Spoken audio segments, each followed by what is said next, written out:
Bismillahirrahmanirrahim. Assalamualaikum warahmatullahi wabarakatuh. Nah, untuk pertemuan yang kedua ya ini dipastikan nanti pertemuan pertama sudah selesai melakukan instalasi Node.js-nya dan framework Express.js ya. Kemudian yang pertemuan kedua ini kita akan belajar bagaimana membuat koneksi dan membuat model ya. Jadi ini dua dulu, koneksi dan model, karena nanti untuk materi-materi berikutnya kita akan selalu menggunakan koneksi dan model. Nah, saya buka dulu project yang sebelumnya ya.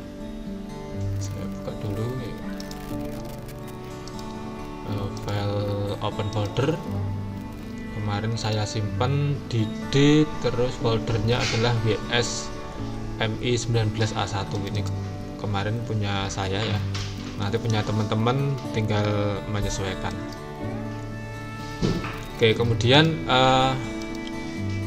kemarin kita sudah bisa menjalankan ini ya. Kemarin kita buat portnya 3000 ya. Kita buka terminal di sini. Cara menjalankannya kemarin gimana? Node app.js ya, atau npm start. Kita coba npm start. Oh sorry, ini berarti pakai node dulu. Node app.js ya. Kemarin kita menggunakan ini. Kemudian kalau kita buka di browser, kita buka localhost portnya 3000 ya. Nah, kemarin sudah bisa membuat satu halaman ini. Nah, untuk hari ini nanti kita akan melakukan instalasi library untuk koneksi ya. Tapi sebelum ke situ sebenarnya ada satu langkah lagi untuk instalasi ya. Kita buka dulu untuk Express.js-nya ya. Oke, kita cari dulu. Kemarin kita sudah instalasi ini ya. Kita sudah mengikuti ini kemarin. Nah, ini ada lagi namanya nih. Kemarin Helloworld sudah ya, Helloworld sudah. Ini yang Express generatornya malah belum. Ini sebenarnya hampir sama dengan membuat yang pertama tadi. Jadi ini kita akan menggunakan Express generator ini untuk mengenerate project ya. Jadi ini sudah dibuat semacam struktur ya.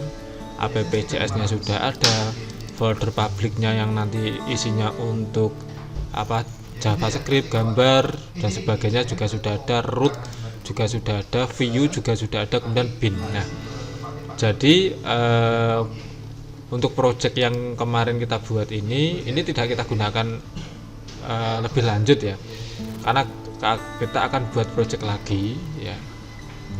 Kita gunakan namanya Express Application Generator.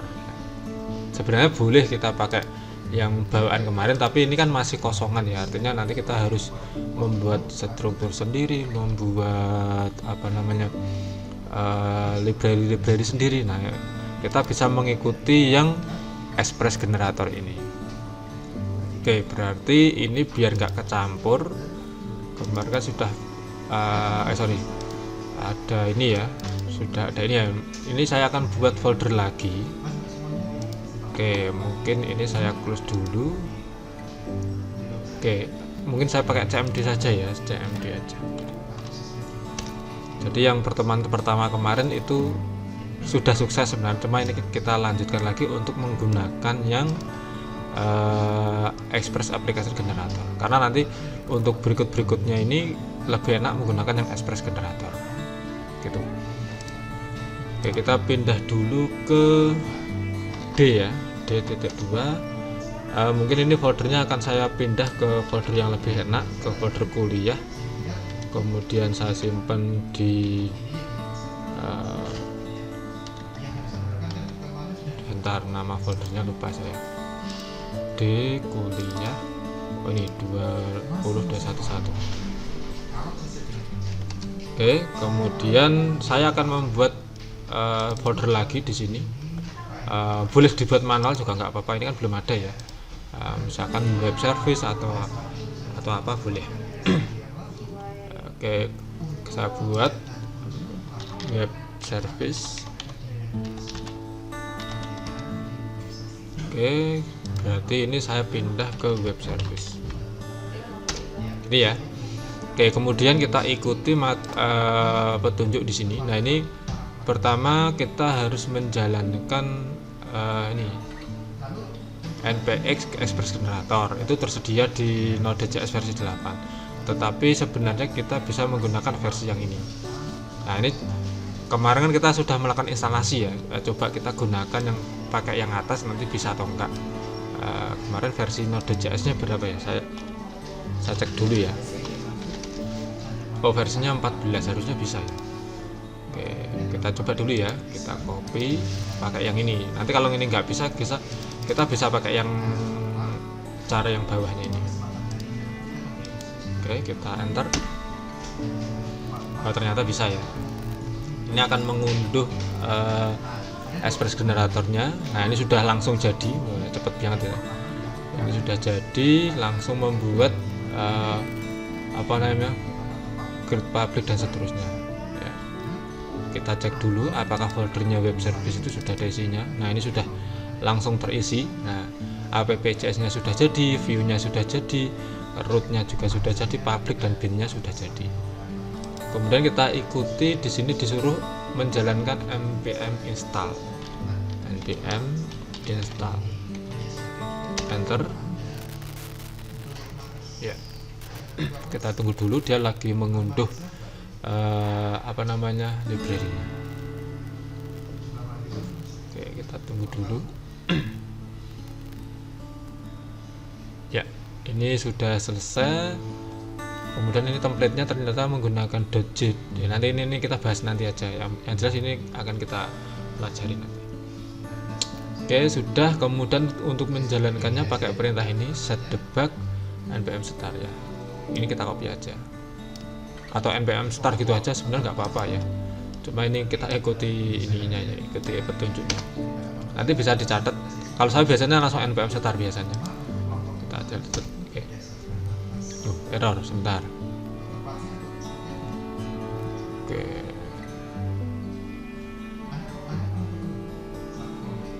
Oke, seperti kelihatannya tadi oh ini saya tulis dulu ya. Tadi kan saya jalankan apa, mungkin crash dengan yang potnya ini ya. Jadi yang sebelumnya kan tadi pernah saya jalankan sehingga pot 3000 nya jalan. Coba saya jalankan ulang. Oh, betul ya. Ini tadi errornya karena potnya sebelumnya sudah dipakai. Kita cek yang ini, kita refresh. Nah, ini sudah berhasil ya untuk apa namanya, menginstal Express Application Generator. Oke, berikutnya, nah ini baru saya buka di sini ya. Ini berarti CMD-nya ini sudah bisa kita tinggal. Ini saya Ctrl C dulu biar berhenti servernya. Oke, berarti ini CMD-nya kita tinggal. Kita kembali ke Visual Studio. Saya buka yang tadi kuliah 2021 web service. Oke, ini kalau ada pertanyaan kayak gini di yes saja. Nah, ini sebenarnya kalau kita lihat skripnya sudah kok banyak banget, nggak apa-apa, emang ini strukturnya seperti ini. Nanti kita bisa bermain untuk rootnya, kita bisa bermain untuk view-nya gitu ya. Cuma ini kita akan buat koneksi dulu, terus yang kedua tadi membuat model. Oke, untuk koneksi kita akan menggunakan database MySQL aja ya, yang nanti sering kita gunakan. Nah, sebelum itu ada sebuah library yang akan kita pelajari di sini. namanya Sequelis tulisannya gimana? Oh ini ya. Nah ini sudah berbasis ORM ya, kita buka. Nah ini jadi ketika kita menggunakan library-nya Sequelis ini bisa terhubung dengan Postgres, bisa MySQL, bisa MariaDB, bisa SQLite, bisa bahkan Microsoft SQL juga bisa. Jadi cukup satu library bisa digunakan untuk bermacam-macam database. Ini lebih enak ya. Jadi kita nggak perlu repot mikir gimana sih cara koneksi ke MySQL kalau nanti database-nya 2, terus bagaimana kita bisa connect ke Postgres. Nah, cukup pakai satu library ini bisa beberapa koneksi. Oke, kita ikuti aja, ini tinggal suruh install ini ya, kita copy. Nah di Visual Studio Code itu sudah ada terminal ya, di atas itu tinggal diklik new terminal. Udah di sini tinggal di paste, di enter aja. Nah ini akan melakukan mengunduh library dari Sequelis-nya itu. Oke, sambil ini menunggu selesai, kita baca dokumentasinya ya. Nanti ini yang keunduh versi 6 nih, versi 6 berarti dokumentasinya kita baca yang versi 6. Nah, saya juga belum pernah pakai yang versi 6 ya. Sebelumnya saya masih pakai versi 3 atau 4 gitu. Karena yang sebelumnya mau saya upgrade saya nggak berani, nanti takutnya malah crash ya. Oke, kita baca-baca sekilas dulu ya. Nah ini tadi sudah kita lakukan. Kemudian yang kedua, nah ini kita masih butuh sebuah semacam driver ya. Jadi kayak kita punya laptop itu kalau nggak ada driver audionya, nggak ada driver mungkin driver kamera, mungkin nggak bisa koneksi ya. Tapi kan sekarang kalau Windows itu kan banyak yang sudah kompatibel. Sama seperti ini kita juga butuh driver. Nah pertanyaannya, servernya kita tuh pakai MariaDB atau MySQL ya. Kita cek ya, ini saya buka SMPP saya. Oke, teman-teman saya kira SMPP sudah terbiasa lah. Oke, ini saya biar tahu versi MySQL atau MariaDB ya. Mungkin di sini tulisannya MySQL, tapi apakah ini MariaDB atau MySQL? Saya buka di admin MySQL-nya.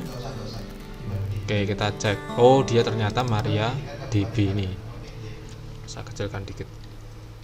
Nah, ini kan ternyata ini versinya adalah MariaDB. Meskipun ada beberapa yang tulisannya kok di sini MySQL. Nah, mungkin ada yang bertanya-tanya. Sebenarnya MariaDB itu kan programmernya juga dulu kerjanya di MySQL ya. Cuma karena MySQL sekarang dibeli Oracle kemudian jadi berbayar, programmernya ini membuat merek sendiri. Jadi dia mengeluarkan MariaDB. Jadi MySQL dan MariaDB itu hampir sama ya. Bahkan kadang saya juga bingung bedanya di mana gitu. Kadang library-nya juga yang digunakan adalah library-nya miliknya MySQL. Nah, ini kan PHP ekstensinya MySQL, dia bisa terhubung dengan MariaDB gitu. Nah pertanyaannya, ini mau pakai yang mana, MariaDB atau MySQL? Pengalaman saya menggunakan MySQL bisa.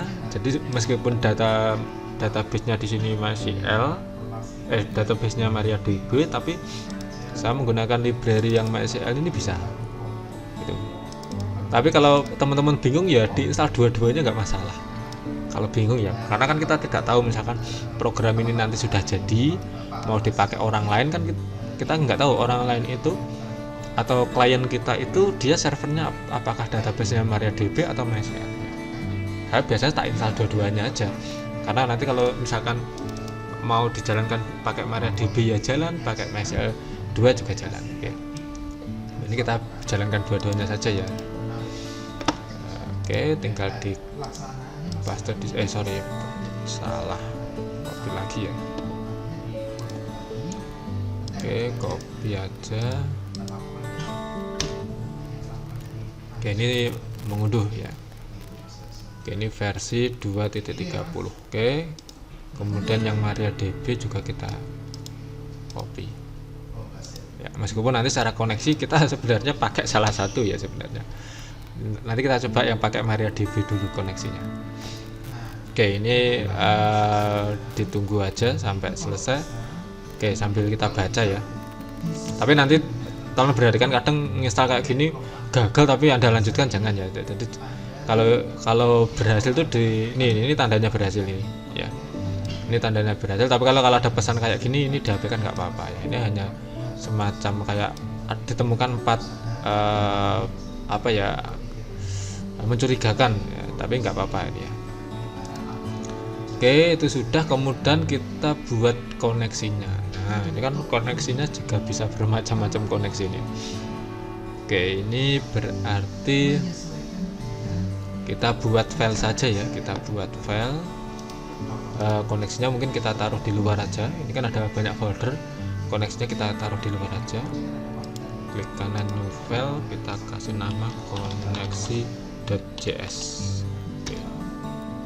Nah, disinilah kita akan membuat script dari koneksinya ini seperti itu. Nah, nanti koneksi ini kita buatnya cukup sekali ya. Jadi satu koneksi itu bisa dipakai berulang kali. Jadi nggak perlu nanti setiap halaman itu membuat koneksi, itu nggak perlu ya sebenarnya. Oke, ini kita bisa buat, misalkan kita impor dulu nih, kita copy aja, kita paste di sini ya. Nah, ini sudah langsung kebaca atau enggak? Nah, ini sudah kebaca ini. Nah, kemudian ini contohnya kan ternyata ada 3 option ya. Cara koneksi pertama seperti ini ya. Jadi menuliskan ini namanya drivernya, kemudian ini user passwordnya, kemudian add ini berarti hostnya, terus kemudian portnya berapa, baru belakangnya adalah nama database ya. Ini pilihan pertama. Cara kedua bisa seperti ini juga ya. Kalau ini biasanya untuk SQL. Cara yang ketiga, saya lebih suka cara yang ketiga ini. Jadi lebih enak dibaca, karena kalau teman-teman baca ini kadang bingung, ini kok nulisnya ada .2 garis miringnya. Nah, ini kita pakai cara yang ini aja ya, kita copy, kita taruh di sini bawahnya. Nah, kebetulan kan ini masih localhost ya, jadi nanti hostnya ini localhost. Kalau teman-teman databasenya ada di server dan komputernya beda dengan di programnya, host itu bisa diganti IP ya. Oke, kita buat databasenya dulu ya. Kita buat databasenya, kita kasih nama misalkan web service. Oke, sudah kita buat ini web service, tapi tabelnya masih kosong, biarkan kosong aja ya. Oke, databasenya kita ganti web service, kemudian username bawaan SAM itu root, passwordnya SAM itu kosong, nggak ada passwordnya. Kalau nanti teman-teman sudah production, biasanya ya ini usernya mengikuti yang ada di servernya. Kemudian hostnya localhost ya, localhost karena masih satu komputer yang sama. Kalau nanti server databasenya beda tempat ya silahkan diganti. Kemudian dialek itu kayak ya tadi yang drivernya tadi. Ini kita pilih salah satu, apakah MySQL atau MariaDB atau Postgre atau Microsoft SQL. Nah, karena di tempat kita tadi sudah install dua-duanya, mau pakai MySQL atau MariaDB ini bisa. Cuma kalau kita lihat di servernya tadi kan ini MariaDB ya. Nah, kita coba aja yang di sini MariaDB ya. Meskipun pengalaman saya itu pakai MySQL juga bisa ya, karena ya secara struktur sama kayak ini. Saya isi yang MariaDB saja. Oke, saya rapikan dulu. Kalau buat coding biar mudah dibaca tuh ya dirapikan kayak gini ya. Kalau pengen rapi lagi ya ini di enter boleh ya, di enter dan sebagainya, tapi saya ngikutin yang contohnya tadi aja. Kemudian apakah ini nanti berhasil terhubung atau enggak, cara memanggil koneksi dipakai yang bawahnya ini ya. Nah di sini ada namanya try itu kayak coba melakukan koneksi. Kalau nanti tidak ada error maka ada pesan koneksi berhasil. Tetapi kalau ada error, nah nanti kita munculkan errornya, pesan error, kemudian dimunculkan sebenarnya errornya apa sih gitu ya. Ini kita copy aja, kita copy taruh bawahnya. Oke. Sequelis ini harus sama dengan yang di atas ini ya. Kalau ini diganti koneksi ya ini berarti koneksi juga ya. Ya gitu ya. Karena ini hanya variabel konstanta ya, bisa diganti. Tapi yang ini jangan. Karena ini kan sudah dari library-nya.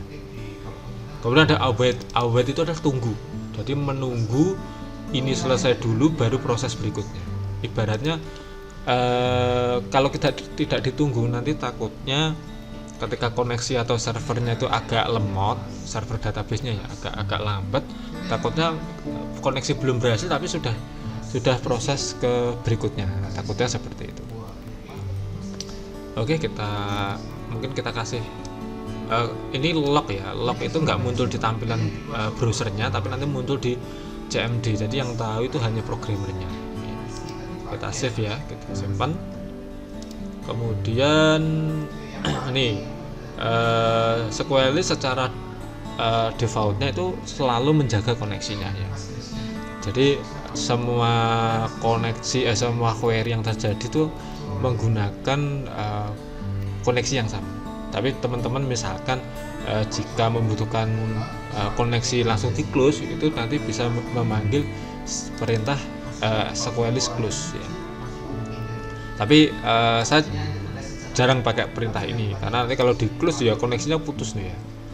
Meskipun nanti sebenarnya boleh setiap proses koneksi dibuka terus di close lagi boleh sebenarnya gitu ya. Tapi ini sementara yang close tidak kita gunakan dulu. Oke, kita koneksi ini akan kita panggil di file app.js ya. Artinya biar nanti ketika nanti dijalankan koneksi ini akan kebaca atau langsung dijalankan ya. Meskipun nanti sebenarnya koneksi itu manggilnya nggak di app ya sebenarnya. Saya terbiasa manggil koneksi itu contohnya misalkan ini kita lihat ya, ini kan index itu manggilnya menggunakan use ini. Berarti mungkin koneksinya saya panggil di index saja ya. Kita panggil di ini root index ya. Kita coba misalkan kita panggil di sini koneksinya itu, nah, kita akan cek nanti apakah koneksinya berhasil atau tidak. Kita panggil ya di sini ya. Baru misalkan kita kasih nama koneksi. Karena indeks ini letaknya di dalamnya folder root dan koneksi ini ada di luarnya root, maka ngetiknya harus seperti ini. Titik 2 ini artinya keluar dari folder root ya, keluar dari folder root, terus garis miring baru memanggil koneksi.js seperti itu. Oh, ini ada yang kurang kayak gini ya, harusnya ngetiknya gini, paket request seperti ini. Jadi ini dipanggil, tetapi ini belum warnanya kan beda ya, karena tidak digunakan ya. Oke, mungkin kayak gini dulu. Coba kita jalankan ya, npm start. Nanti kalau gagal pasti ada errornya. Nah betul ya, ada gagal. Oke, await hanya ini sorry ini ada await, sorry. Kita cek di koneksi. Karena ini harusnya kan ada di dalam function ya. Oke, mungkin awaitnya saya hapus dulu karena ini saya nggak buat function di sini. Harusnya kalau dari ini dikatakan await bisa berjalan hanya di dalam function yang ada asinkronnya. Nah, ini tadi mohon maaf karena kita ngetiknya pakai apa, nggak pakai function, jadi ini di error kan. Jadi awetnya kita hapus dulu. Oke, kita jalankan lagi. Nah ini ada pesan koneksi has been established sukses ya, ini sesuai pesan yang di sini. Ini nanti kalau pesannya diganti ya di sini tulisannya ganti. Kemudian ini ada info this database engine versi is not support. Oh, please update your database server. Nah ini ya sebenarnya support juga sih sebenarnya, karena di sini mungkin ada beberapa yang sudah nggak support ya. Tapi kan kita tidak tahu yang nggak support yang apa. Mungkin suruh ngecek ini pakai node min trace deprecation, nanti apa saja yang nggak disupport gitu. Coba kalau saya pakai MySQL ya, ini saya close dulu, Ctrl C. Kalau ini kita gunakan MySQL, apakah nanti juga ada pesan seperti itu? Kita jalankan lagi. Wah, malah nggak ada pesannya. Nah ini yang saya katakan, meskipun servernya MariaDB, dialeknya MySQL malah nggak ada warningnya ya. Berarti ya udah kita gunakan yang MySQL aja karena nggak ada warning ya. Kalau ini kan ada warning ya, meskipun sebenarnya nggak bermasalah, tapi kan kita tidak tahu nanti warningnya itu apa gitu ya. Oke, ini sudah sukses terhubung ke database. Oke, nanti kalau ada pertanyaan silahkan langsung komentar aja ya, atau langsung tanya di di videonya, di komentar ataupun di WA. Oke, terus berarti selesai untuk koneksinya. Ini saya Ctrl C dulu ya biar berhenti servernya. Berikutnya kita akan membuat model ya. Jadi kita bisa lihat di sini model. Oke, sebentar, saya tadi yang awet tadi, coba yang di sini. Oh tidak ada, ini hanya keterangan aja ya. Oke, berarti lanjut ke model. Nah ini disampaikan bahwa model itu gambaran atau pendefinisian dari sebuah tabel ini ya. Jadi saya ulang ya, model itu abstraknya atau penggambaran dari sebuah tabel yang ada di database. Artinya model itu bisa mewakili ya, tapi bukan menggantikan, mewakili antara data atau tabel yang ada di database. Nanti cara model definisinya seperti ini. Ada dua cara ya. Yang pertama menggunakan define, yang kedua adalah turunan atau menurunkan dari model ya. Tapi kalau saya lebih suka yang cara atas, lebih lebih simpel ya. Kalau yang cara pertama, yang atas yang biasa saya pakai seperti ini ya, tapi cara yang kedua seperti ini. Nanti teman-teman suka yang mana, tapi saya sebenarnya suka yang atas ini aja ya. Itu.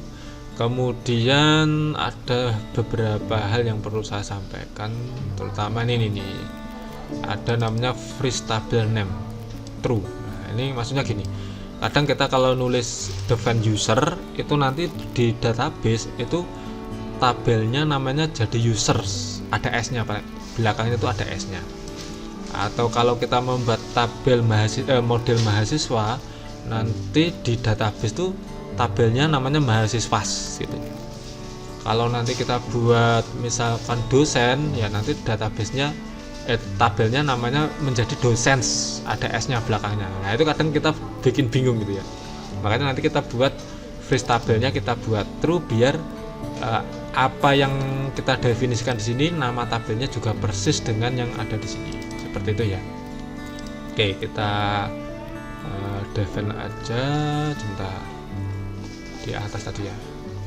Oke, ini ya kita copy aja. Oke, kita copy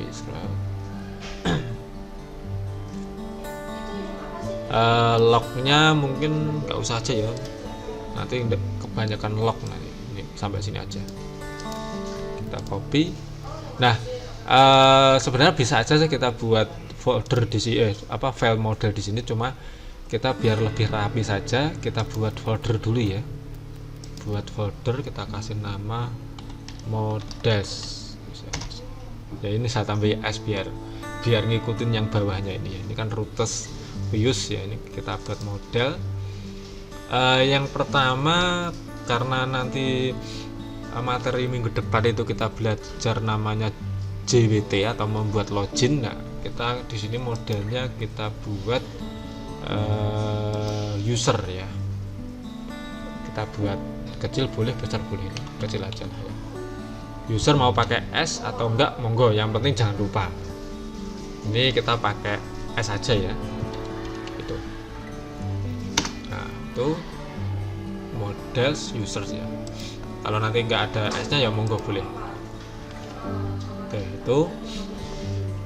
Misalkan Pak, kalau enggak user gimana boleh? Misalkan kita ganti akun atau pengguna atau yang lain, silakan, nggak apa-apa ya, boleh diganti. Oke, kemudian untuk model ini kita kan butuh namanya koneksinya kemana. Ini kan contohnya koneksinya kan SLLite, padahal tadi kita koneksinya menggunakan ini gitu ya, menggunakan ini. Nah, ini kita bisa panggil aja di sini. Kita panggil, sebenarnya sama seperti yang di indeks tadi ya. Copy aja ya, di copy aja. Copy. Jadi ini saya hapus. Saya ganti koneksi. Nah, koneksi ini kita bisa mendefinisikan ya. Jadi square sini kita ganti koneksi. Nah, seperti ini. Jadi kita mendefinisikan model user ya. Kemudian atributnya apa di sini? Nah, ini kita komentarnya saya hapus ya. Komentarnya. Oke. Terus isinya apa aja? Nah, secara default primary key-nya ini akan berupa ID ya. Meskipun tidak kita definisikan, tetapi boleh juga misalkan nanti mahasiswa kan primary key-nya NIM. Padahal NIM itu kan secara nama kolomnya aja bukan ID. Jadi nanti misal kalau kita buat model yang pengen primary key-nya bukan ID ya harus kita definisikan. Tapi yang kasus ini kita ID-nya kita pakai yang bawaan aja, nanti auto increment. Ini kita ganti nama saja ya. Nama tipenya seperti ini, data tipe .string, diizinkan null false, artinya tidak boleh kosong, harus ada isinya. Kemudian ini misalkan kita buat level ya. Level misalkan integer ya, kita buat integer aja. Integer. Terus satu lagi misalkan password ya, kita password pakai yang untuk level ini kita kasih juga tidak diizinkan kosong gitu, harus ada isinya. Oke, koma lagi, mungkin nama, level sama password ya. Oke, password itu biasanya string juga, kita copy. Oke, seperti ini. Oke, agak saya turunkan. Nanti untuk scriptnya saya share juga ya. Oke, ini berarti saya naikkan gini aja biar agak rapat. Berarti password. Oke, kemudian tadi yang saya sampaikan ini ya. Jadi phrase tabelnya kita truekan ya. Artinya apa yang kita definisikan di atas ini yang define user, nanti nama tabelnya juga user. Karena kalau enggak kita buat true, nanti nama tabelnya ada S-nya, itu kadang kita bikin bingung. Apalagi kalau nama modelnya kelas gitu kan, nggak mungkin kelas S-nya double, nggak mungkin. Itu pasti S-nya tetap satu kelas gitu. Oke, berarti kita masukkan ke sini. Oke, ini kita save, sudah selesai untuk definisi modelnya. Jadi nanti dengan menggunakan koneksi, kemudian kita definisikan nama modelnya adalah user. Nah, nanti nama tabelnya juga akan mengikuti ini. Terus ada satu perintah lagi yang belum tadi lupa. Oke. Boleh, contohnya juga nggak ada contohnya ya. Oke, berarti saya tambahkan sendiri. Kita tambahkan namanya modul.export. yang diekspor adalah apa yang namanya user. Nah, kenapa harus seperti ini? Karena ini kita buat file terpisah ya. Kalau nanti filenya jadi satu dengan yang app tadi nggak apa-apa codingnya, tapi kan karena ini kita pisah di file berbeda ya, harus kita kasih modul .export nama konstantanya atau nama variabelnya gitu. Ini nama variabel atau konstanta tidak harus sama dengan yang di sini ya, mau diganti ABC atau yang lain boleh, cuma kita biar enak bacanya ya kita buat sama aja. Oke, itu kemudian pertanyaannya, bagaimana kita membuat tabelnya?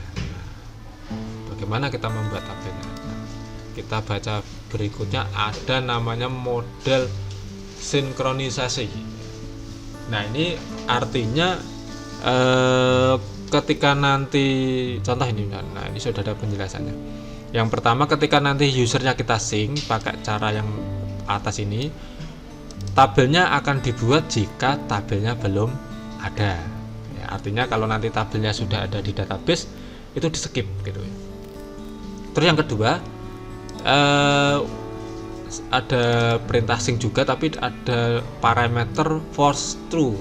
Ini artinya tabel akan dibuat dan tabel yang sebelumnya itu akan dihapus ya. Jadi kalau yang kedua ini saya malah takut ini ya, karena nanti misalkan kita jalanan ulang padahal tabelnya sudah ada datanya banyak dan data penting kok tiba-tiba dihapus ya, wassalam nanti ya. Atau cara yang ketiga, kalau cara ketiga ini ada alter true, artinya ketika nanti tabelnya sudah ada ternyata ada kolom yang mungkin berbeda atau berubah, maka akan diedit ya.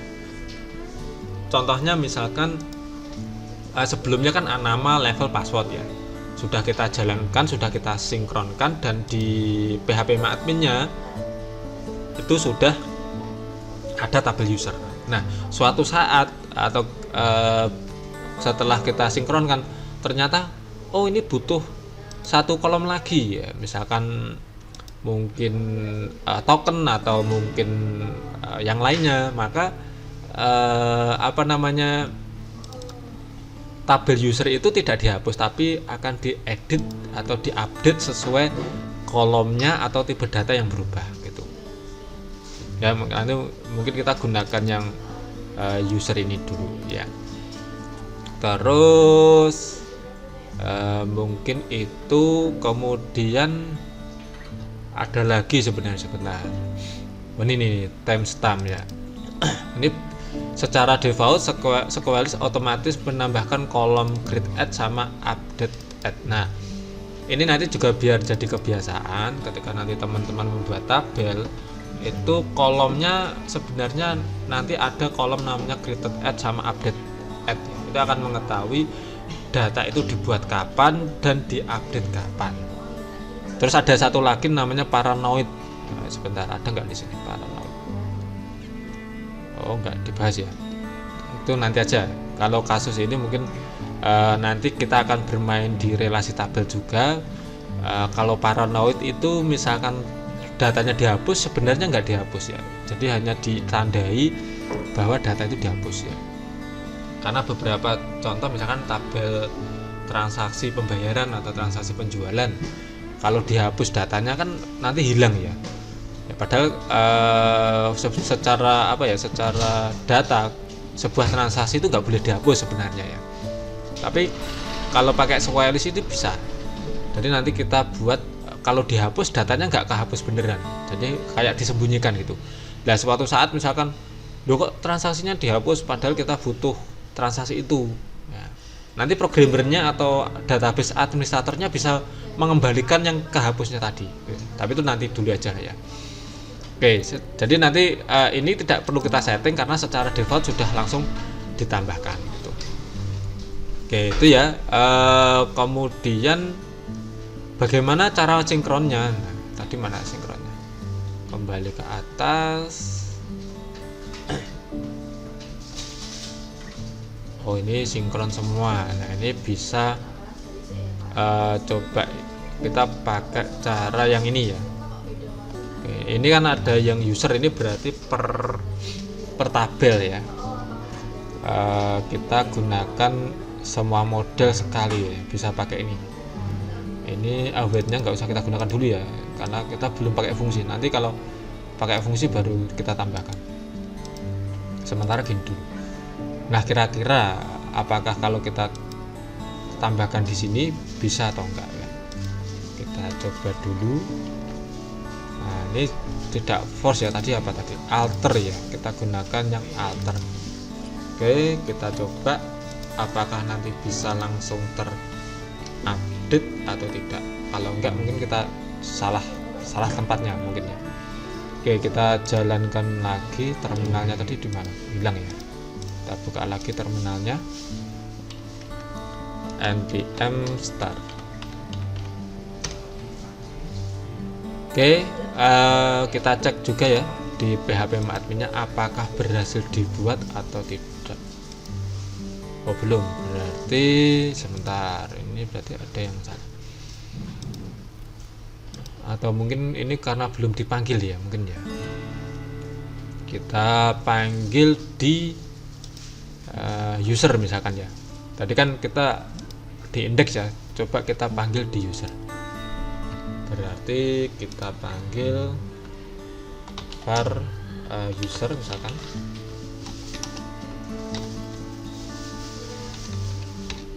Salah. Nah, ini sama ya, karena user itu ada di folder roots, itu harus keluar dulu pakai -2, keluar dari folder roots ini, kemudian masuk ke folder model. Berarti kita ketik folder modelnya, terus manggil user.js. Jadi .js nya nggak usah ditulis ya, cukup gini aja udah ngerti gitu ya. Oke, kita save. Saya baca dulu user tadi manggilnya seperti apa di app. Oh, manggilnya nih pakai user ya. Oke, kita jalankan ulang, enter. Wah, ini ada error apa ini, koneksi defend ya. Ini kelirunya kelihatannya di koneksi tadi, lupa nggak diekspor ya. Nih, sama seperti model ini, harusnya kan ini diekspor. Kenapa diekspor tadi sudah saya sampaikan, karena filenya kita buat berbeda, jadi kan belum diekspor. Nah, ini tadi yang salah saya. Berarti ini kita copy, jadi kita ekspor objek dari atau variabel sequelist-nya ini, kita save ya. Nah, itu mungkin kenapa ini sudah nggak ada tandanya ya, kenapa nggak bisa tadi, karena emang lupa di koneksinya tadi tidak kita kasih modul ekspor. Oke, kalau ini harusnya bisa ini. Nah, ini sudah berhasil ya. Create tabel jika tidak ada. Nah, kita cek di database-nya sudah ada satu tabel namanya user. Nah, kita cek strukturnya. Nah, ini ID-nya integer, ini otomatis ya, auto increment. Nama varchar otomatis 255, levelnya juga integer, secara default sesuai angka maksimalnya. Oke, itu ini sudah langsung jadi tabelnya di sini ya. Ini sudah ada lognya bahwa proses ini itu tidak perlu kita buat tabelnya, secara otomatis tabelnya sudah ada. Kalaupun nanti teman-teman merubah struktur tabel terus dijalankan ulang, nanti di sini akan berubah sendiri seperti itu ya. Oke, selesai sudah untuk materi model. Sebelumnya nanti materi berikutnya akan kita buat login menggunakan JWT, yaitu JSON Web Token ya. Oke, sebelum saya tutup, mungkin ini sedikit pengantar lagi, bagaimana sih menampilkan data yang ada di tabel. Nah, kita ngedit ini aja, ini kan root ya, tapi ini nanti materi minggu depan sebenarnya. Oke, ini saya ganti misalkan menampilkan data, atau ini keterangannya get tampil data. Ini materi minggu depan, cuma ini sekalian aja untuk gambaran apa sih nanti yang akan kita lakukan berikutnya. Nah, di sini nanti kita akan buat beberapa root ya. ada root namanya apa itu namanya ada root yang bentuknya untuk get, ada yang post, ada yang put, sama yang del.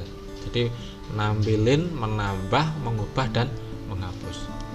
Nah di sini kita tinggal memanggil usernya ini, ya kita panggil user dot get dot fan all. Ini sudah muncul ya, mau fan all atau fan and count all dan seterusnya. Mau pakai yang ini bisa. Jadi cari dan jumlahnya. Coba kita pakai yang bawah ya, coba ya. Saya jarang pakai ini sih. Biasanya saya pakainya yang fan all. Cuma ini saya pengen nyoba yang cari dan jumlahnya berapa untuk semua datanya gitu. Oke, terus then itu artinya setelah didapatkan datanya, kemudian apa? Nah, kita panggil, misalkan kita buat variabel data. Nah, kalau di JavaScript tuh data sama dengan panah itu artinya function ya. Ini sebenarnya ditulis kayak gini biasa ya. Function dalam kurung data terus kurung kurawal gini biasanya bisa. Cuma bisa diketik lebih singkat, cukup dengan data sama dengan lebih besar terus kurung kurawal buka. Nah, seperti ini. Kemudian di sini kita bisa melakukan namanya pencetakan. Res, kalau tadi kan send ya di contoh sebelumnya, ini saya rubah jadi JSON. Karena di sini nanti kita formatnya akan lebih banyak ke JSON. Kurung buka, kurung kurawal. Nah, di sini ini juga materi minggu depan, tapi saya sedikit penjelasan aja. Kita bisa menambahkan misalkan error ya. Kalau kita atau status. Ini sebenarnya tergantung kita ya. Misalkan statusnya kita buat true, berarti tidak ada kendala ya. Kemudian setelah status mungkin pesan kita tulis berhasil tampil misalkan. Terus satu lagi tadi apa? Data ya. Data, ngambil data. Jadi yang depan ini maksudnya data atribut di JSON-nya, sedangkan data yang di belakang itu ngambil yang di atas ini. Oke, itu kemudian kalau error kita tambahkan di sini. Tadi kan ada then ya, ini kan then. Kalau error berarti di sini kelanjutan dari then itu kita bisa menggunakan catch. Misalkan ini kita buat salahnya bahasa Indonesia saja ya, sama seperti tadi, pakai sama dengan lebih besar. Nah, di sini kita bisa sama kayak gini, kita copy aja.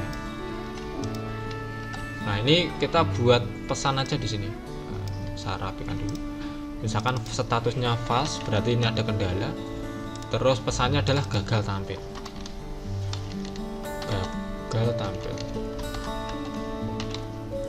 Kalau nampilin data dengan cara kayak gini biasanya jarang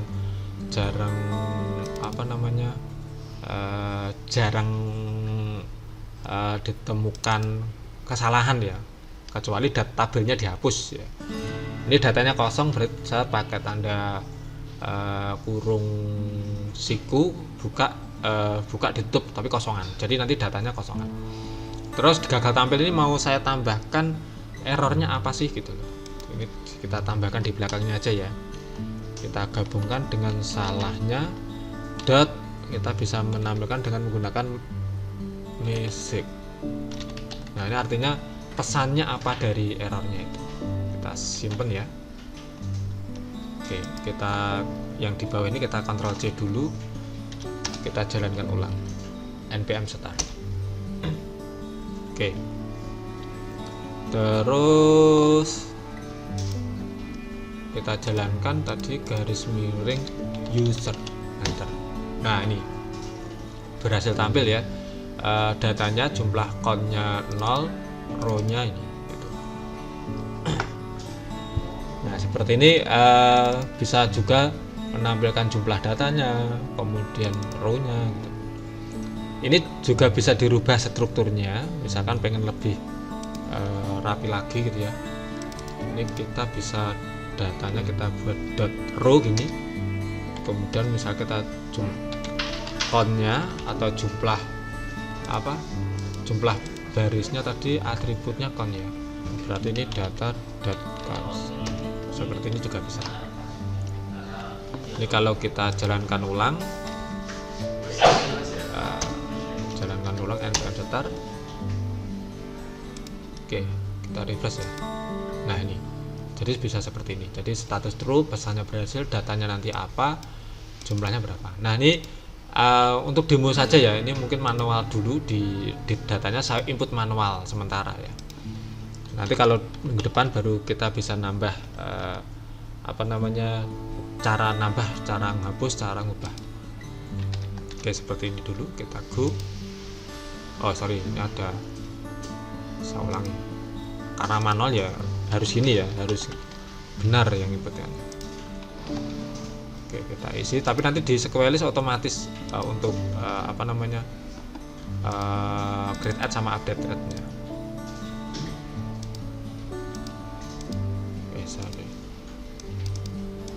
Oke, kita go. Sudah berhasil ya. Kita jalankan lagi, ini kita refresh. Nah, ada 2 data ternyata. Tadi ini data yang pertama, ini data yang kedua. Nah, strukturnya seperti ini nanti tampil web service-nya. Ada data, ada jumlah data gitu. Nah, itu untuk materi hari ini mudah-mudahan bisa dipahami ya. Insya Allah ini mudah dan sangat bermanfaat nanti untuk teman-teman ketika nanti ngerjakan skripsi atau tugas akhir atau bahkan untuk project juga bisa.